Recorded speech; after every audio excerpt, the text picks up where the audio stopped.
চরণেতে প্রণতি জানাই, তার আশীর্বাদের ফলে ঘুরিয়া বেড়াই। যাক তবে এসব কথা বলবো না, এবার জবাব দিতে হবে যে সব হলো আলোচনা। প্রথম এসে ডেকে বলে আমার নারদ তপোধন, কৃষ্ণ তোমার কাছে প্রশ্ন করি উত্থাপন। তুমি বললে তোমার মধ্যে প্রেম ভক্তি নাই, আমি একদিন তোমার কাছে নিজেই তো যাই। সেদিন তুমি ভক্তি হোক বলে কেন বলেছিলে, কি করে তুমি ভক্তি দিতে চাইলে? বোঝে না নারদ ঋষি, শোনেন বিজ্ঞ লোক।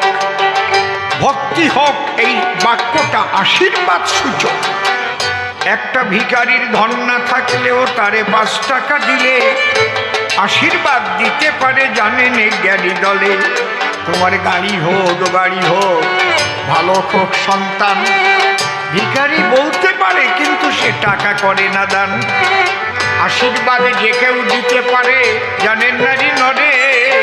তাই আশীর্বাদ বলে করেছিলাম ভক্তি হবার তরে। তোমার ভক্তি হোক নারদ, তোমার ভক্তি হোক, এই বাক্যটা হচ্ছে আশীর্বাদ সূচক। আর আমি তোমাকে ভক্তি দান করছি, এটা আলাদা। তার মানে ভক্তি আমার কাছে আছে, সেখান থেকে আমি তোমাকে ভক্তি দিচ্ছি, সম্পূর্ণ আলাদা।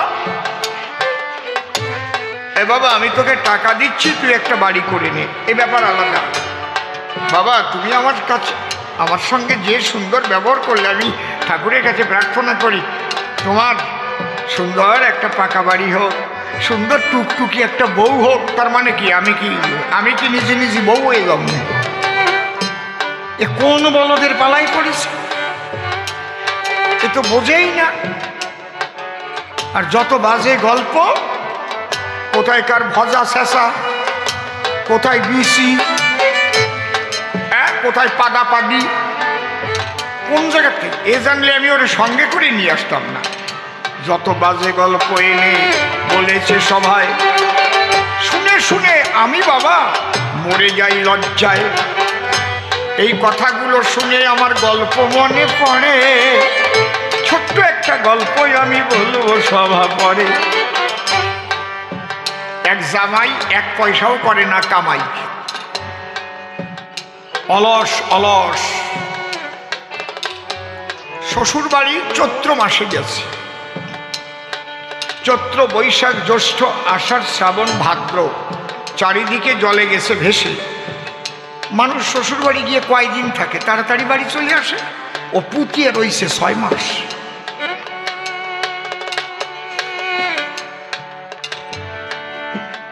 এখন শাশুড়ি জামাইয়ের কাছে গিয়ে বলে ডাক দিয়ে, ও জামাই কি বাড়ি যাবা না? তুমি বোঝো না শ্বশুর বাড়ি এতদিন কোনো জামাই থাকতে হয়, লোকে মন্দ বলে। ও জামাই শাশুড়িরে বলতেছে, আমা তুমি বাড়ি যাবা না? তুমিও তো তোমার শ্বশুর বাড়ি ওই যে কত বছর আইছো আর গেলে না, কি সর্বনাশ। শাশুড়ি লজ্জা পেয়ে অমনি চলে যায়, ওর শ্বশুরের কাছে গিয়ে সব কথা জানায়। দেখো আমি বলতে গেছি বলে আমাকে এই কথা বলে। এবার শ্বশুর গেছে, বাবা আবার এসো। ও বলছে আমি কি করে যাব? আবার চৈত্র মাস আসুক, সব জায়গায় জল শুকাক। আসবার সময় হেঁটে এসেছিলাম, এখন চারিদিকে তো জলে ভেসে গেছে। শ্বশুর বলছে, শোনো জামাই, মনে আছে ভাব, নৌকা করে তোমার বাপের ঘরে আমি দিয়ে আসবো। জামাই বলে, তা যদি হয় আমি যেতে পারি। শ্বশুর মশাই নৌকাখানা আনলো তাড়াতাড়ি। শ্বশুর মনে মনে ভাবছে, আমি প্রথম বৈঠা দিয়ে নৌকাটা বাইব, জামাই কি আর আমাকে দিয়ে নৌকা বাওয়াবে?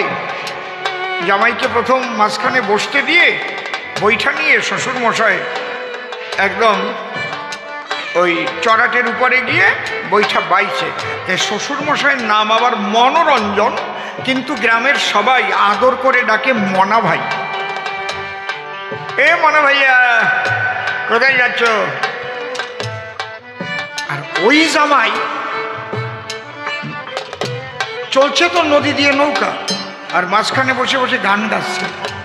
ও মোনা ভাইয়া, শ্বশুরের দিক তাকাইয়া শ্বশুর রে পাই মোনা ভাইয়া। ও মোনা ভাইয়া সাবধানে চালাই ও তোরি সামনের দিকে ভাইয়া। মোনা ভাইয়া সাবধানে চালাই ও তোরি সামনের দিকে সাইয়া।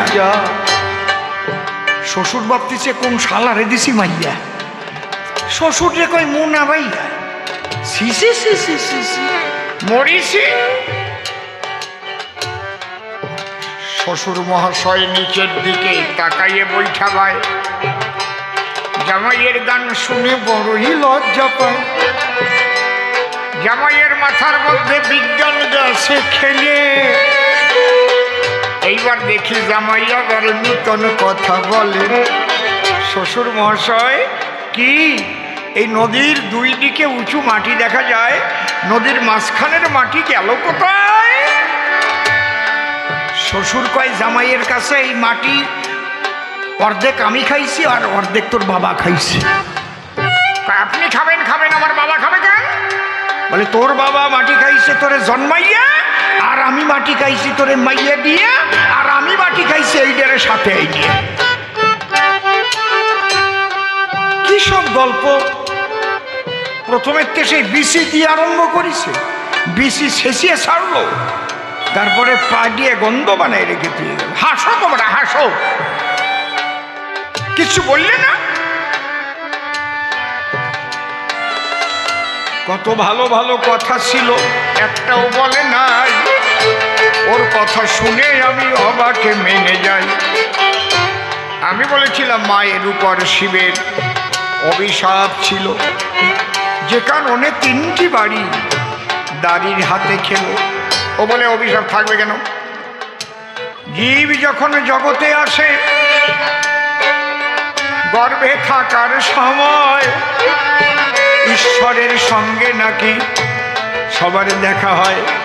পাপ যা কিছু নাকি সব কেটে যায়। কি করে তাহলে আবার পাপ থাকিল গায়ে? এই বোঝে না, এটা পাপ না, এটা অভিশাপ। বলো, অভিশাপ আর পাপ আলাদা।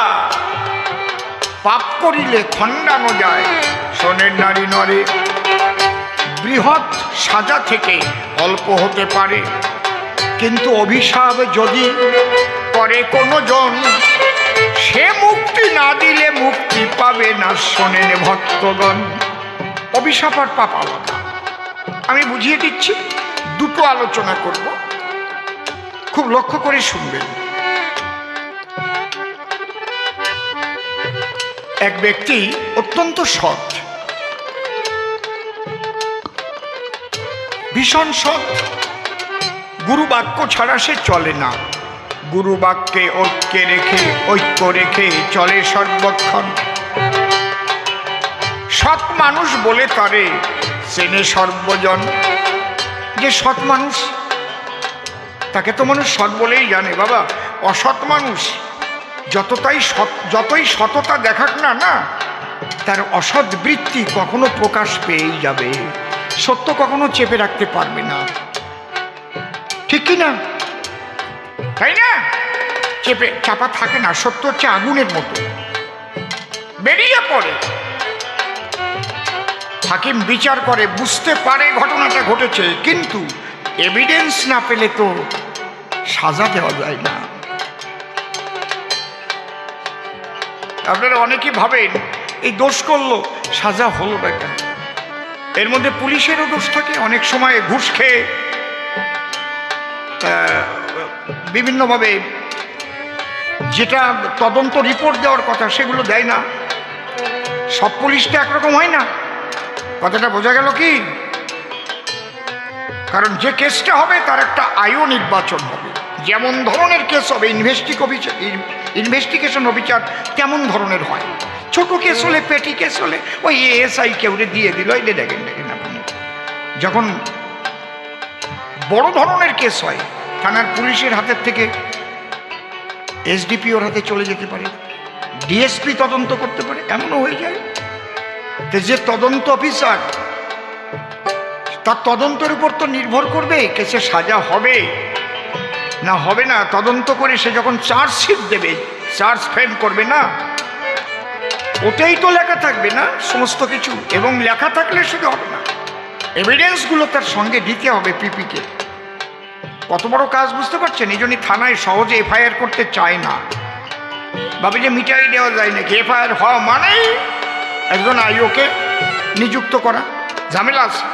ডেটে ডেটে সিডি নিয়ে যাওয়া। সিডি মানে কি জানেন? Case diary. কতটুকু ইমপ্রুভ হলো এই কেসটা, তুমি কি পেলে, যা মেরিটে যেটা লেখা আছে আর্জিতে তার কিছু আছে কি না, এই জায়গাটা হচ্ছে কায়দায় সিডির মধ্যে।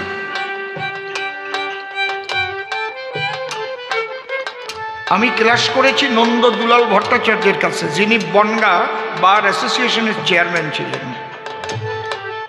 আমাকে অনেকে 4 পাস বলে, দেখেন না কীরকম করে। আমি 4 পাস না, আমার 4 পাস দিয়ে এমএলএ হতে হয়েছে। লেখাপড়া ওই দেশ থেকে শিখে আইছিলাম। আমার সাবজেক্ট ছিল অ্যাকাউন্টেন্সি, সাবজেক্ট ছিল ইকোনমিক্স। বুঝতে পারছেন জ্বালাটা, উদ্বাস্তু জ্বালাটা ওই জন্য আমার এত বেশি। আমি এগুলো নিয়ে ক্লাস করেছি, আমি জানি। এই জন্যে ব্যাপারটা হচ্ছে কি, সাজাকে পাবে পাপ করলে। অনেক সময় এবার আমরা আসবো বিচারে। পার্থিব জগতের একটা বিচার আছে, অপার্থিব জগতের ঈশ্বরের দরবারে একটা বিচার আছে।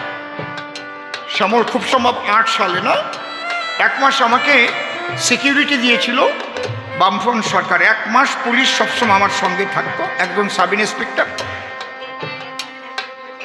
আমি একজন মুসলমান সাব ইন্সপেক্টর পেয়েছিলাম। ওটা কোন থানা? Regent park. এরা তো সবাই ছিল। আমি এক কাপ চা খাওয়াতে পারিনি, সে তো মুসলমান। আমার পয়সা একটা চা খাইনি। আমি বললাম আপনাকে একটা চা খাওয়াতে পারছি না, কারণটা কি? উনি বললেন আমি যখন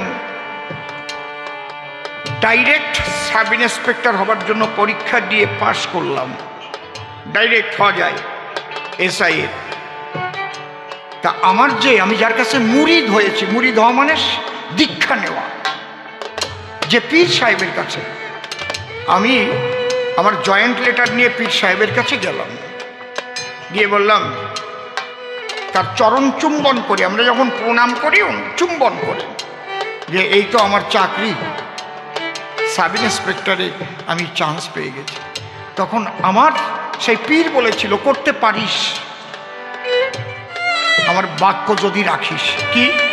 তোর বেতন ছাড়া কারো কাছের থেকে একটা পয়সা চাও খেতে পারবি না। পারবি এই সততা রক্ষা করতে? তাহলে যা পুলিশের চাকরি কর। আর যদি কোনোদিন 1 পয়সা ঘুষ খাস, আমার কাছে আর আসিস না, এই পীরের দোহাই আর দিস না। একটা চা খাওয়াতে পারি নাই, এই বলে কেঁদে ফেলেছে। এরকম মানুষ আছে না?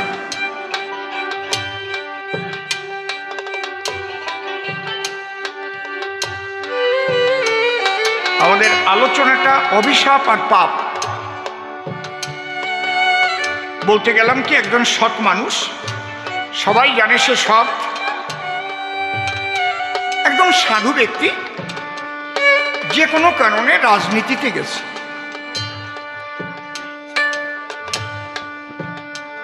রাজনৈতিক জীবনে গিয়ে মন্ত্রীও হয়ে গেছে। কিন্তু একদিন পুরানো কোষ্ঠী, ওর বাবা যে কোষ্ঠী লিখেছিল জন্মের পরে, আলমারি খুলে কোষ্ঠী পেয়েছে, এখান থেকে ওই পর্যন্ত লম্বা। কোষ্ঠী তো দেখেননি, আগে এরকম কোষ্ঠী লিখত, আমার ছিল। দেখতে দেখতে দেখতে দেখতে দেখে যে হ্যাঁ আছে, মন্ত্রী হবে। কিন্তু ওই মন্ত্রী হওয়াকালীন স্ত্রী কর্তৃক পূর্ব জন্মের, দেখেন প্রারব্ধ কর্মফলের জন্য স্ত্রী কর্তৃক মুষ্ঠাঘাত, পদাঘাত, রাজপথে। ওর মাথা খারাপ হয়ে গেছে যে মন্ত্রী হলাম, এমন আমার বউ নাকি রাজপথে আমারে কি লবে লাগতে হবে। গুরুদেবের কাছে চলে গেছে, গুরুদেব আমার মৃত্যু ছাড়া কোনো গতি নাই। এই দেখো কুষ্ঠিতে কি লেখা, যা যা লেখা সব ঘটিছে, এখন বাকি আছে বউয়ের লাথি খাওয়া আর কিল খাওয়া রাজপথে। গুরুদেব বলছে, আমি তোকে যেভাবে চলতে বলেছিলাম সেইভাবে চলেছিস না দুর্নীতিগ্রস্ত হয়েছিস বল। বলছে, বাবা আমি কারো একটা টাকাও মেরে খাই না, আমি যতটা পারি মানুষের সেবা করি। ঠিক তো? আর তোকে যে নাম দিয়েছিলাম নাম জপিস তো? বলে, বাবা যখন যখন বলেছ তুমি তাই করি, যা ভয় নাই, আমি আসি। বাড়ি গিয়ে 7 দিনের মধ্যে ভীষণ জ্বর হলো। ইনফ্লুয়েঞ্জা জ্বরে গা ব্যথা হয়ে গেল। ইনফ্লুয়েঞ্জা জ্বরে কিরকম গা ব্যথা করে মনে পড়ে? কারো কোনোদিন হয়েছে? ওরে বাবা, স্ত্রীকে ডেকে বলছে, কই তুমি কোথায়, একটু কাছে আসো না, আমার একটু টিপে দাও, গাটা ভীষণ যন্ত্রণা। বলে, টিপিতে হচ্ছে না, একটু কিলাও। কিলাচ্ছে? কই ওতে হচ্ছে না, গায়ের উপর উঠে একটু বাড়াও। জ্বর সেরে গেল। 3 দিন পরে গুরুগৃহে গিয়ে বলল, ও বাবা তাহলে আমার কি ওই রাজপথে মার খেতে হবে? কয়, যা মার ছিল তা ঘরে বসে হয়ে গেছে, আর রাজপথে খাওয়া লাগবে না। তোর জ্বর হয়েছিল না? বলে, হ্যাঁ। তাই বৌমা তোরে কিলো দেশে লাথিও মারছে তোর গায়ের উপরে উঠে। একে বলে গুরু কৃপা।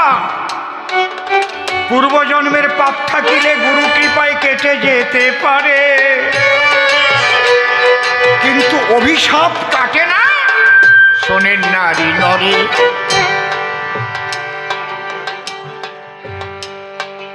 অভিশাপ যে কাটে না, মহাভারত পড়ে দেখবেন, কালী সিংহের মহাভারত। এক রাজা বড় প্রজাবৎসল, নিশীথে কেমন থাকে প্রজা সকল, কারণ খাবার ভালো না পেলে বাচ্চা কাচ্চা ঘুমোতে চায় না, কান্নাকাটি করে। গৃহকর্তা তারাও ঘুম করতে পারে না পেটের ক্ষুধায়। দেখ রাজা, প্রজাবৎসল রাজা রাত্রিতে ঘুরছে, কে কেমন আছে। হঠাৎ ঘুরতে ঘুরতে একটা ঘটনা দেখিবারে পায়। ফোন করে একটা ঢিল পড়ো টিনেরও চালায়। টিনের চালায় ঢিল পড়ে গড় গড় গড় গড় করে মাটিতে পড়িল। সঙ্গে সঙ্গে কাল কেউটা সাপ হয়েছিল। সাপ হয়ে ধীরে ধীরে ঘরে প্রবেশ করে। ঘরে প্রবেশ করে, সাথে তো সাথেই থাকছে, তো একদম জোরে ছাপ। আঘাত করল গিয়ে ওই বাড়ির কর্তারে, কামড় ছবল মেরে ওই সাপ বাইরে চলে এলো। দেখিতে দেখিতে একটা যুবতী হইল।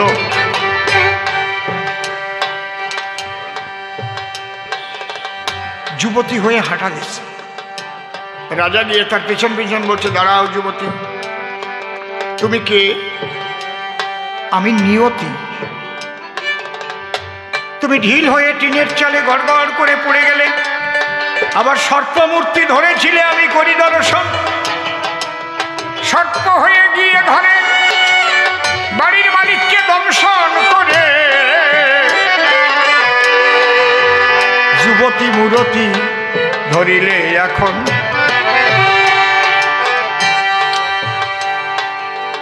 তোমার নাম নিয়তি? হ্যাঁ। এর সর্পাঘাতে মৃত্যু ছিল।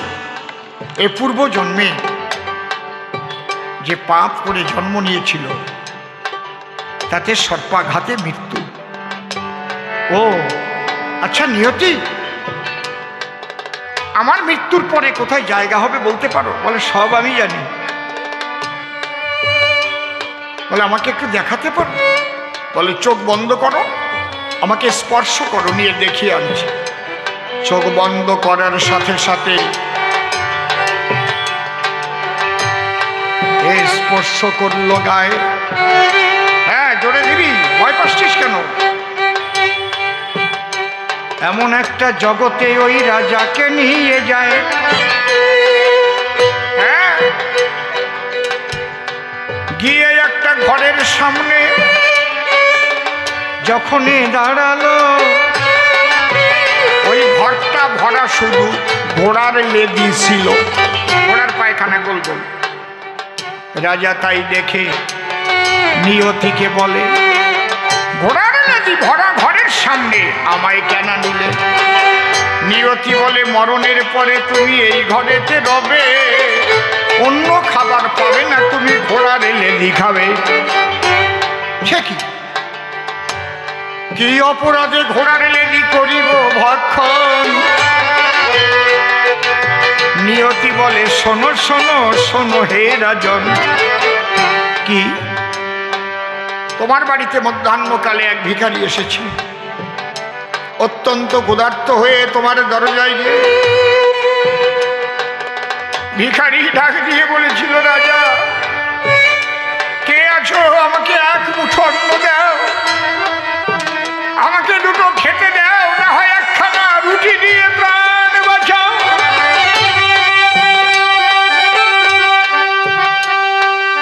তুমি অধৈর্য হয়ে বাইরে গিয়ে তোমার যে অশ্বশালা, মানে ঘোড়ার গোয়াল যেটাকে বলে ঘোড়াশালা, ওখান থেকে যে লেডি ছিল, ঘোড়ার লেডি, একটা লেডি এনে জোর করে ওর মুখের মধ্যে ঢুকিয়ে দিয়ে বললে, যা, সময় নাই অসময় নাই, খাবার চাইতে এলি, ঘোড়ার লেডি দিলাম ভরে, খা গিয়ে এবার গিলি। তুমি রাজা বলে তোমার সামনে কিছু বলতে পারে না, বাইরে গিয়ে করো জোরে বলেছে, বিশ্বের মালিক সাই, হে বিশ্বপিতা, হে পরমেশ্বর, তোমার সৃষ্টি ত্রিজগৎ, আজকে আমি ক্ষুধার্ত হয়ে রাজার কাছে গেলাম, ঘোড়ার লেদি মুখে নিয়ে ফিরিয়ে আসিলাম। প্রচন্ড ক্ষুধার সময় কারো মুখে ঘোড়ার লেদি ভরে দিলে কি হয়? হে বিশ্বপিতা, আমার কথা নিও, এই রাজাকে তুমি সেই ব্যবস্থা করে দিও, এও যেন ক্ষুধার সময় সেই ঘোড়ার লেদি। এই যে অভিশাপ, ভগবানের একটা সংবিধান আছে, সেই সংবিধানের বাইরে ভগবানও না। এই যে মহাবিশ্ব পরিচালিত হচ্ছে না ছোট, এর একটা সংবিধান আছে, প্রত্যেকটা রাষ্ট্রের একটা সংবিধান আছে। ভারতীয় সংবিধান আছে না, প্রধানমন্ত্রী কি সংবিধানের বাইরে কাজ করতে পারবে? যে সংবিধান লিখবে সেও কি সংবিধানের বাইরে কাজ করতে পারবে? কিছু কিছু অ্যামেন্ডমেন্ট প্রত্যেক রাজ্যের থেকে প্রত্যেক বিধানসভায় করে নিতে পারে, নূতন নূতন ওই রাজ্যের উন্নয়নের জন্য, কিন্তু যেটা মূল সংবিধান, ওই সংবিধান পরিবর্তন করার ক্ষমতা কোন রাজ্যের নাই। সংবিধান মতো চলতে হবেই কিন্তু ভাই। এমন কিছু সংবিধান আছে যেটা কারো পরিবর্তন করা সম্ভব নয়। ঠিক ওইরকম ভগবানের যে সংবিধান, তাতে কি লেখা? মনে ব্যথা পেয়ে যদি চণ্ডালিনী সাপে, এড়াতে পারে না তারে বিধাতার বাপে। যদি মনে ব্যথা পেয়ে কোনো চণ্ডালিনীও অভিশাপ দেয়, আমা কথাগুলো শোনো, কাজে লাগবে একদিন। মনে ব্যথা পেয়ে যদি চণ্ডালিনী সাপে, এড়াতে পারে না তারে বিধাতার বাপে। যে কারণে তুলসী দেবী অভিশাপ দিয়েছিল, যার জন্য স্বয়ং ভগবানকে শিলা হতে হলো, নারায়ণী শিলা হয়ে গণ্ডকীতে ছিল। ভগবানও নিজের সংবিধান মানিয়া চলিল। আমি দেখাচ্ছি অভিশাপ আর পাপ। পাপ সুকৌশলে কেটে যেতে পারে কায়দা করে, অভিশাপ যে দেবে সে ছাড়া কারো ক্ষমতা নাই যে ওই অভিশাপ খণ্ডাবে, ভগবানও পারবে না। ভগবানকে অভিশাপ দিয়েছে, গণ্ডকীতে শালগ্রাম শিলা হতে হয়েছে। ওই যে ঘোড়ার লেদি রাজা দিয়েছিল, সেই লেদি সুদে আসলে এক ঘর হইল। তাই নিয়তি বলে, রাজা তুমি মরণের পরে আসিবে, আর এই ঘোড়ার লেদি এই ঘরে বসে বসে খাবে। রাজা বলছে, এত ঘোড়ার লেদি খাওয়া যায়? একটু কমানো যায় না? বলে যায়। কি হলে? উল্টো সাধনায়। তুমি এখন তোমাকে রেখে আসবো যথাস্থানে, তুমি এমন কিছু কাজ করবে যাতে তোমার বদনাম ছড়ায় জনগণে, কিন্তু মূলত তোমাকে ভালো থাকতে হবে।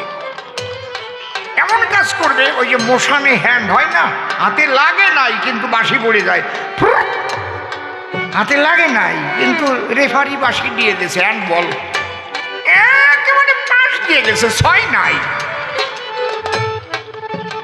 তাই তোমার মোশানে হ্যান্ড করতে হবে। মূলত তুমি ভালো থাকবে কিন্তু তোমার বদনাম গাইবে। এতে কি হবে? তোমার এই গোড়ার লেজি কুমিয়ে কুমিয়ে ওদের ভাগ্যে যাবে। এই জন্যে চরণ ধরে করি মানা, কারো সত্যি সত্যি সে ওই কাজ করেছে কি না, না জেনে কারো নিন্দামন্দ বলতে হয় না। অথেন্টিকতা নিয়ে কথা বলতে হয় না, যে সত্যি সত্যি আমি যার সমালোচনা করছি সে ওই জায়গাটা কনক্রিট আছে না ওই জায়গাতে সে দুর্নীতিগ্রস্ত হয়েছে। বলছে ঠিক আছে তাহলে তাই করি। রাজা গিয়ে ঠিক সেই কাজ করলো, নিয়তি যথাস্থানে পৌঁছে দিল। রাজার 18 বৎসরের মেয়ে ছিল, কি কর্ম করে?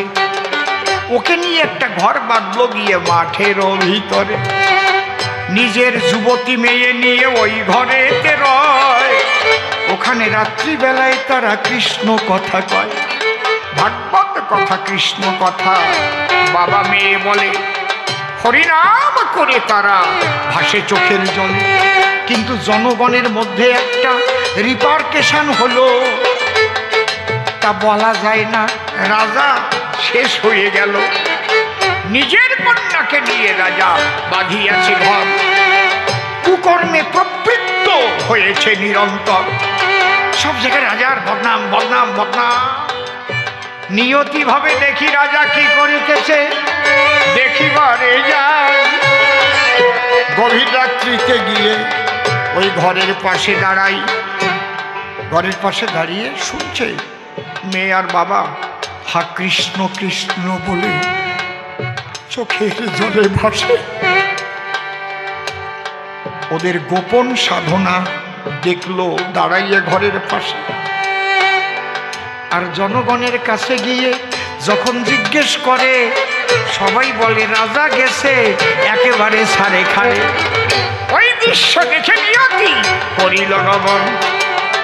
তারপরে রাজার যখন ঘটিল মরণ, সেই ঘরে গিয়ে দেখে একটি লেডি আছে, আর সব দেবী কিন্তু ভ্যানিশ হয়ে গেছে।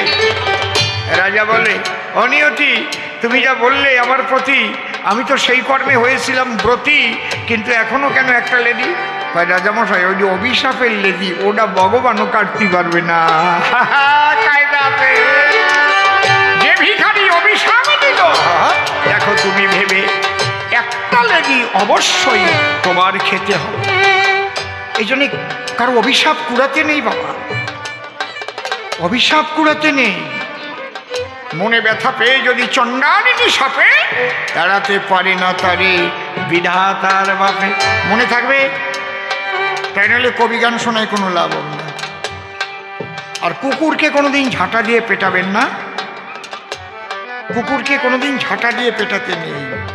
ওই কুকুর মূর্তি ভোলানাথ ধরেছে, এখনো মায়েরা করে মানা, বৌমা কুকুরের গায়ে ঝাঁটা তুলো না। কি বলেন কিনা বলেন? এমন কিছু সংস্কার যার পেছনে কিন্তু খুব সুন্দর একটা ঘটনা আছে। এইরকম আমি বলবো, যে শাস্ত্র গ্রন্থের দ্বারায়, যে ধর্ম আলোচনায় বিশ্ব মানবের কল্যাণ হয়, সেগুলো আপনারা মেনে চলবেন। আর যাতে গণ্ডিবদ্ধতা শিখায়, মানুষে মানুষে হিংসা দেশ রেশারেশি শিখায়, সেগুলো মানার কোনো প্রয়োজন নাই। এখন মানুষের অগ্রগতি, আধুনিক বিজ্ঞানের যুগ, মানুষ সুশিক্ষিত হচ্ছে, তা বলতে পারবো না। সুশিক্ষিত না কুশিক্ষিত হচ্ছে ওটা আমি ভালো করে বলতে পারবো না, ওটা যা হচ্ছে আপনারা বুঝিয়ে নিয়েন। আগে চোর তো শীত কাটা চোর ছিল, কি চুরি করতো? সিন্ধ কেটে ঘরে ঢুকতো, অল্প কিছু নিয়ে চলে যেত কি। আর এখন কম্পিউটারে চুরি করে, চোরের দল গড়ে। আহারে, এক টিভিতে কোটি কোটি খাচ্ছে তারা মেরে। কি কায়দা! এখন কম্পিউটারে চিটিং বাস। ওরে বাবা রে বাবা! তাহলে লেখাপড়া শিখেই যে ভালো হয়েছে তা আমি বলতে পারবো না। ভালো হওয়াটা আলাদা জিনিস। লেখাপড়া শিখলেই যে আপনি খুব ভালো হয়ে গেলেন, একেবারে IPS, IAS, WBCS পাস করেছেন, IRS, আপনি বিরাট ভালো মানুষ হয়ে গেলেন, তা না। ভালো মানুষ আলাদা। কি বলছি বুঝলেন? যে ভালো মানুষ, এই ভালো মানুষ হতে গেলে একটা ভালো মানুষের সংস্পর্শে আসতে হয়। যেমন মায়েরা সেজে গুজে আয়নার সামনেতে দাঁড়ায়, কোথাও কোনো ত্রুটি থাকলে ঠিক করে নেয়, আয়নায় দেখা যায়। আমার চুলটা এখানে ঠিক হয়নি, এখানে টিপটা একটু নড়ে গেছে, এখানে করে শাড়িটা করে না, এটা তো আয়নায় দেখে। আয়না হচ্ছে গুরু বাক্য। যেমন আমার গুরুদেব ভবা পাগলা প্রথমেই দীক্ষা দিয়ে বললেন, কইতে শিখো সত্য কথা, এতে যদি হয় তোর মরণ, অমর ফুলে রইবে গাথা। সত্যের জয় চিরকাল, ঝড় তুফানে ভাঙে না হাল। চুবনে খেয়েও বাঁচে তারা, তাদের জীবন যায় না বৃথা। বললাম, সবসময় সত্য কথা বলা যায় পাগল?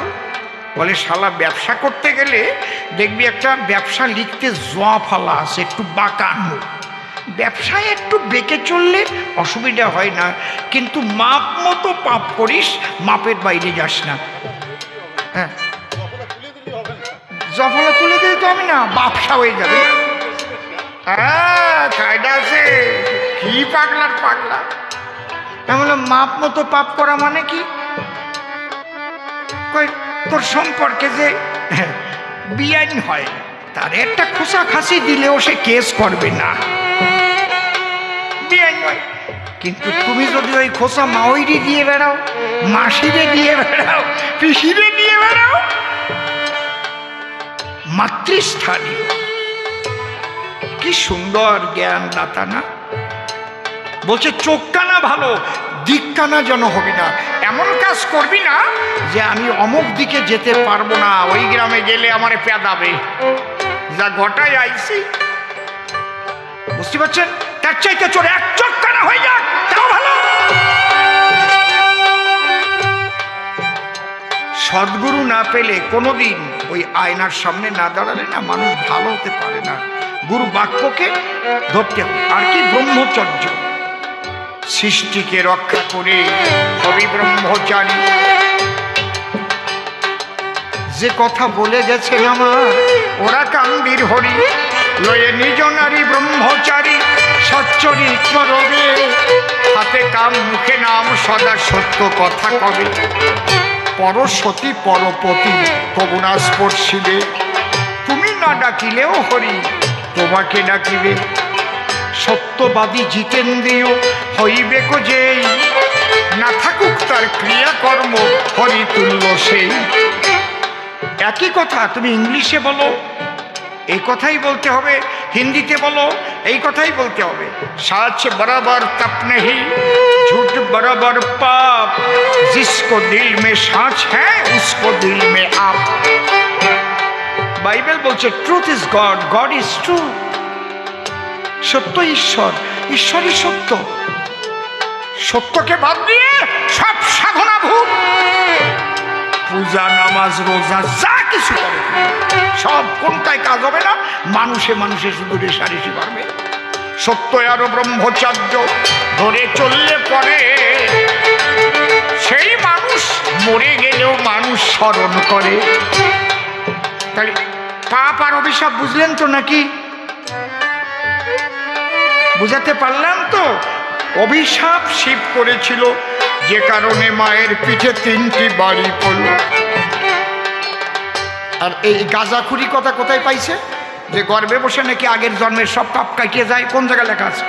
ওরে নিয়ে আসেন তো, কোন জায়গায় লেখা আছে, গীতায় কি লেখা আছে? জং জং বাপি শরণং ভাবং ত্যাজত্যন্তে কলেবরং। যে যে ভাব লইয়া দেহ ত্যাগ করে কি হয়? সেইভাবে আবার পরবর্তী জন্ম লাভ করে। অন্তকালে চ মামেব শরণ মুক্ত কলেবরং য প্রয়াতি সতদ্ভাবং যাত্রী নস্তত্র সংশয়। তুমি আকাশ করে মরে যাবা আর পেটের মধ্যে সব ক্ষমা পেয়ে যাবা। ও অত সোজা না। লেখা আছে বাতাসের সঙ্গে যেমন সুগন্ধ দুর্গন্ধ যায়। বাতাস, এখানে একটা কুকুর মরা থাকলে কি অত বাতাসের সঙ্গে গন্ধ আসতো না? বাতাসের কোনো গন্ধ নেই তো, কোনো গন্ধ নাই, বিশুদ্ধ। জলেরও কোনো গন্ধ নেই, ডিস্টিল ওয়াটারে কোনো গন্ধ নাই। একমাত্র গন্ধ হচ্ছে মাটির আছে। আকাশের একটা গুণ, আকাশার জায়তে বায়ু, বায়ুর উৎপদ্যতে রবৌ, রবৌ উৎপদ্যতে তোয়াম, তোয়াম উৎপদ্যতে মহি। আকাশের একটা গুণ, কি গুণ? শব্দ গুণ। এই ফাঁকা জায়গাটা আছে বলে আমাদের এই শব্দ ব্রহ্ম। এখনই গামছা ঢুকাইবেন আর কথা বলতে পারবো না, ফাঁকা থাকতে হবে। বাতাসের দুটো গুণ, শব্দ আর স্পর্শ। আগুনের তিনটি গুণ, শব্দ স্পর্শ রূপ ছোট বাজার। জলের চারটি গুণ, শব্দ স্পর্শ রূপ রস। মাটির পাঁচটা গুণ, শব্দ স্পর্শ রূপ রস গন্ধ। বাতাসের কিন্তু কোনো গন্ধ নেই। বাতাস গন্ধ বহন করে। ওখানে যদি দুর্গন্ধযুক্ত কোনো কিছু থাকতো পড়ে আমরা এখানে বসতে পারতাম না। খাটা পায়খানাটায় না অনেক সময় পড়ে, তাই না? হ্যাঁ, এমন জায়গায় আসর করে কেন? ওই জায়গায় খাটা পায়খানা বসে থাকা যায় না, বাতাস আসলেই গন্ধ হয়। ঠিক আত্মা ওই রকম। বাতাস যেমন পূর্ব জন্মে, বাতাস যেমন সুগন্ধ দুর্গন্ধ বয়ে যায়, আত্মা তেমন কর্মফলকে বহন করে লয়। তুমি যে কর্ম করবে আত্মার সঙ্গে সেই কর্মফলে যাবে। পরের জন্মে গিয়ে তোমার ভোগ করিতে হবে। কেউ গর্ভে বিনাশ হয় কেন? হর্ষদ মেহতা নাম শুনেছেন তার কথা, বেশ কিছু বছর আগের কথা। সে যে কাজ করেছিল তার বিচারে ফাঁসি হয়েছিল, কিন্তু তার আগে সে মারা গেছিল। বিচার তো আর মরে গেলেও বন্ধ হয়ে যায় না, না? তাহলে সে মরে গেল, কিন্তু আর একটা মৃত্যু নিয়ে সে আবার জন্ম নিতে গেল। ওইটা গর্ভে বিনাশ হবে। এমন এক কাজ করেছে যে কাজে এই জাগতিক জগতের হাকিমই তাকে 302 ধারায় ফাঁসি দিয়েছে, কিন্তু তার আগে সে মরে গেছে। তাহলে কি হবে? একটা মরণ ঘাড়ে নিয়ে আবার যখন মরে ও গর্ভে বিনাশ হবে জন্ম লওয়ার তরে। এর প্রত্যেকটা একেবারে সেটিং করা আছে। কর্মফল যে যা করবে না, যেমন এই কম্পিউটারের মাউস থাকে না, হ্যাঁ, সেই জায়গায় পড়লি খোঁচাত করে ওই ছবি বের করে বেরোয় পড়ে, দেখেন না? ওই অ্যাপসে খোঁচা দিলি, ঠিক তুমি যা যা কর্ম করবে সেই ফল পাবে। কর্মফল জন্মে জন্মে ভোগ করিতে হবে। না বুঝিয়া বাজে কথা নারদ গেছে বলে আর একটা বাজে কথা বলেছে সভ্য সভা তলে। বলে কৃষ্ণ এতগুলো বিয়ে করেছে তো, সেই জন্য যে বাড়ি যাই সে বাড়ি নাকি ওর মামা বাড়ি, বিয়ে করার কায়দা নেই। আপনাকে বাড়ি আমি বিয়ে করেছি নাকি? এই জায়গায় যে কয়জন আছেন সবাই কবেন কেউ বিয়ে করেছে? কৃষ্ণ কি বিয়ে করেছে আপনাকে বাড়ি? এই জায়গাতে একটা করো। তোমারে মেয়ে দেবে তারপরে তো করবা। তোমার যা চেহারা একেবারে বারুইপুরের পেয়ারা।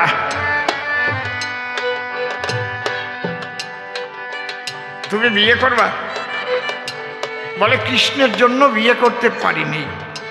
এটা হচ্ছে নিজের দুর্বলতা, কার উপর দোষ চাপানোটাই একটা দুর্বলতার লক্ষণ। তুমি তো একবার গিয়েছিলে বিয়ে করতে, পারলে না কেন?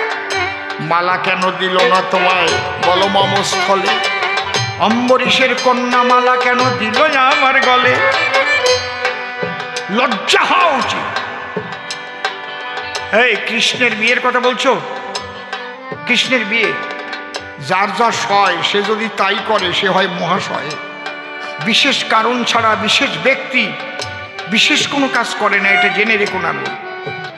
সবার সঙ্গে সবার তুলনা হয় না। আমি একবার মথুরায় স্টেশনে দাঁড়িয়ে আছি, বড় একটা ব্যাগ নিয়ে এক সাধু বাবা আছে, সাধুও 7 ফুটের মতো লম্বা, ওই ঝোলা। এখন পুলিশ গিয়ে, উত্তরপ্রদেশ পুলিশ, তখন তো উত্তরপ্রদেশ, এখনো মনে হয় নাকি উত্তরাখণ্ড হয়নি, উত্তরপ্রদেশই আছে। সাধু বাবাকে বলছে আপকো ঝোলা দেখাইয়ে, উনি কিছু করছে না। দেখাইয়ে আপকো থলি মে কে হয়, উনি চুপ করে আছে। যেই জোর করে খুলতে গেছে উনি খুলে দিয়েছে, 5 কেজি গাঁজার টোপলা বেরোইছে। 5 কেজি গাঁজার কি কেস হয় তা বোঝেন তো? এবার সাধুকে বলছে চলো, इतना गंजा क्यों? ए साधु बाबा तेरा थैली में इतना गांजा क्यों? साधु কিছু করছে না মোটে বলতে। এবার যখন নিয়ে যাবে আর কি পুলিশ ধরে, তখনই খেপে গেছে, এই শালা কুত্তা কা বাচ্চা। আমি তো অবাক হয়ে গেছি। एक बार हमारा खाने के लिए आधा किलो लगता है, तेरी बाप देगा। उन्हें एक बार खाती बोले 500 ग्राम लागे, 10 से 20 बार हम डेली गंजा हम खाता है। एक बार पुलिस थामिए गेছে, কয় খাইয়ে দেখাও। ওরে বাবা, কলকে একটা বের করেছে, সে 1.5 রাতের মতো, মুখ এইরকম, পিতল দিয়ে টিয়ে বান্ধা, রাগ করিয়া কেজি খানেক ধরিয়ে ছিঁড়ে বুড়ি ওর মধ্যে বড়িস, বড়ি আগুন দিয়ে এক টানে শেষ করেছে একবারে।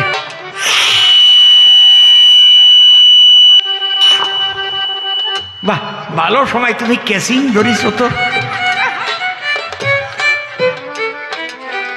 এক টানে কেজি খানেক পোড়াইয়ে ছাই করে দিয়েছে। পুলিশ যাইয়ে ওনার পায়ে পড়ে কয়, আপ 10 কেজি ले जाइए, 10 किलो ले जाइए, अब माफी कर दीजिए, मुझे माफी कर दीजिए। बोले साला कुत्ता का बच्चा, যে যার যা সয় সে যদি তাই করে সে হয় মহাশয়, আর যার যা নাশ হয় সে যদি তাই করে সে বিনাশ হয়। বোঝো কি? জগতে বিশেষ বিশেষ মানুষ বিশেষ বিশেষ কারণে বিশেষ বিশেষ কর্ম করে সম্পাদন, তার পেছনে থাকে বিশেষ একটা কারণ। তা না অ্যানালাইসিস করে তুমি এইভাবে বলতে পারো কৃষ্ণ তোমার গুরু না, কৃষ্ণ নাম করে তোমার দুটো ভাত জোটে না, তা বোঝো না? কি বলছো তুমি? একদিন এই নারদ দ্বারকাতে যায়, আমার কাছে গিয়ে একটা বউ চায়। বলে ভগবান একটা বউ আমারে দিলে ভালো হতো। আমি বললাম এই বলিস কি, তোর গুরু বানা? কয় রান্না করিয়ে দেবে, সেই জন্যই, অন্য কিছু না। কি ফাজিলির ফাজিল। আমি বললাম সন্ধ্যার পরে রাত্রি একটু হলে আমি যে ঘরে থাকবো না সেই ঘর থেকে বউ নিয়ে যাস চলে। নারদ ভাবে 16,108টা ঘর, কয় ঘরে থাকবে নটবর? সব ঘর ফাঁকা পাবো, ইচ্ছা মতো নেব। কি আনন্দ হলো এবার, বউ আমি পাবো। রাত 10টা নাগাদ আসছে। প্রথমে রুক্মিণীর ঘরের সামনে এসে উকি মারছে, দেখে কৃষ্ণ ওখানে রুক্মিণীর খাটেই শয়নরত অবস্থায় আছে, শয্যায়, মানে বিছানায় শুয়ে আছে। থাকো থাকো কানাই। ওখান থেকে নারদ মুনি ছুটে চলে যায়, সত্যভামার ঘরের দরজায় দাঁড়ায়। ঘরের দরজায় গিয়ে যখন নারদ মারে উকি, দেখে সত্যভামার বিছানার পরে কৃষ্ণ কমলাকে। দেখি তুমি ওই ঘরে ছিলে? তলা দিয়ে তোমার কোনো সুড়ঙ্গ আছে মনে হয়, হঠাৎ করে চলে আইছো। দেখি আমার ঘরে গিয়ে দেখি। ওখান থেকে জাম্ববতীর ঘরে যখন যায়, গিয়ে দেখে তার খাটেও কৃষ্ণ বসা রয়। বলে এ বাপ ভালো না, তোমার তলা দিয়ে সুড়ঙ্গ করেছ, মনে আছে ভাবো তোমার বধূর অঙ্গে কঠিনভাবে বাঁধন দিয়ে যাব। ওরে বাবা রে, ওই বউয়ের সঙ্গে যে আমার কি জোরে বান্ধিছে, পেঁচাইছে একেবারে, সব জায়গায় দিয়ে পেঁচাইছে। থাকো ওইবার পড়িয়া, মরা বান্ধার মতো আর কি, রেলে টেলে কাটলি যেভাবে ওই যে নেয় না পেঁচাইয়া পাটি দিয়ে বান্ধিয়ে টান্ডিয়ে, দেখেন না ডোমরা, ওইভাবে ফেলাই থুয়ে গেছে। ওইভাবে বেঁধে রেখে নারদ সারা রাত্রি ঘুরে ঘুরে সব ঘরে ঘুরে ঘুরে লেগে গেল ধাঁধা। এখন যে ঘরে যায় গিয়ে দেখে সব বউয়ের সঙ্গে বাঁধা, সব ঘরে ওই রকম বাঁধা অবস্থা। তখন নারদ গিয়ে বলছে, ঠাকুর আমি অন্যায় করেছি, আমি ভেবেছিলাম তুমি এতগুলো বিবাহ করে কাজটা ভালো করোনি, এখন দেখলাম যত বধূ তত কৃষ্ণ, থাকিবার শক্তি রয়, আমি ক্ষমা চাই গোবিন্দ আজ তোমার পায়ে। আর আজকে আমাকে কি বাজে কথা বলছে বলো, তুমি কি বলছো তুমি নিজে বুঝতে পারছো? এই জন্যে যার যা সোয়ায় মানে সহ্য হয় সে যদি তাই করে, মহাশয় হতে পারে এই চরাচরে। যাক অনেক রাত্রি হয়ে গেছে দেখিবারে পারি, প্রেমানন্দে বদন ভরে বলুন এইবার তাকে নিয়ে মনে আছে ভাবো, দুজনে মিলে সভা তলে মুখোমুখি দাঁড়াবো, মুখোমুখি লড়াই করে হইব মিলন, মিলন গীতি শুনে ঘরে যাবেন ভক্তগণ। যমুনে এই কি তুমি সেই যমুনে প্রবাহিনী, যমুনে যমুনে কি তুমি সেই